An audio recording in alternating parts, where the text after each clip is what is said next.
Greetings, friends. It's me, Wayman.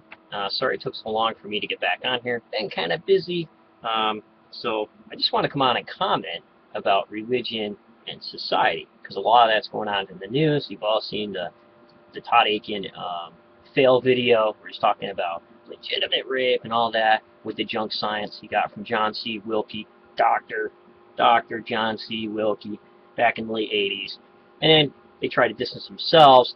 Some of the hardcore evangelicals stick with Akin with that kind of idea because that's what all they believe, and they just don't want you to know it. And when he said something about it, they're like, "You're not supposed to say that out loud. What are you doing?" You know. So Romney's like, "Well, I don't know the guy, but he does because both Paul Ryan plan and Mitt Romney have legislated those kinds of ideas into their health care plans." So it's interesting, friends. So what you have is religious society encroaching on secular society and vice versa.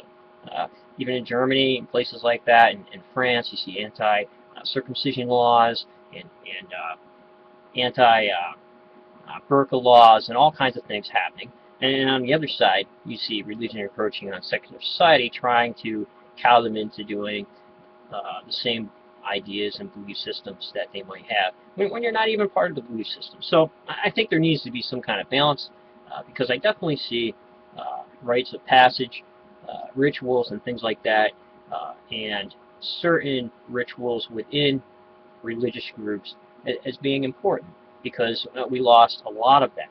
And also, one fine example is the forced assimilation of the Native Americans here in the U.S., where we told them they couldn't practice their belief system, they couldn't talk their languages, we cut their hair, and we shipped them all to Christian schools. And we just thought that they weren't assimilating.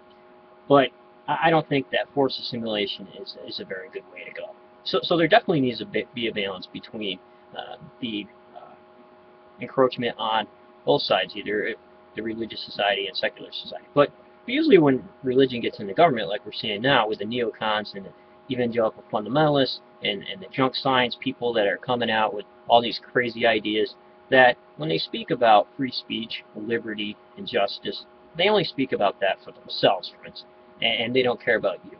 And so if you end up being a secular person who could care less, well, too bad for you. If you end up being a woman, too bad for you. If you end up being a minority or you're broke, poor, too bad for you. We're going to rip you off blind, and we're going to send all your money, even what you have, to the top. So that's what they legislate, and that's why we need to vote. And it's sometimes, I know what you're saying, you're like, oh, you're right. It's going to be a very hard election to vote in because pretty much Congress is bought, the presidency is bought by, bankers and corporations and all the super PACs and tons of money that go into this. I mean, the only reason why Paul Ryan was put on the presidential ticket, I heard, was because the Koch brothers gave Romney $100 million to do it. So that's really cheap if you want to buy a vice president, and that's how it goes. But I think we need to somehow send some kind of message that we're unhappy. So, I don't know, friends. I'll post some articles in the bottom. I usually don't get mixed up into this political garbage, but I really love the idea of religion and talking about that and how it influences society.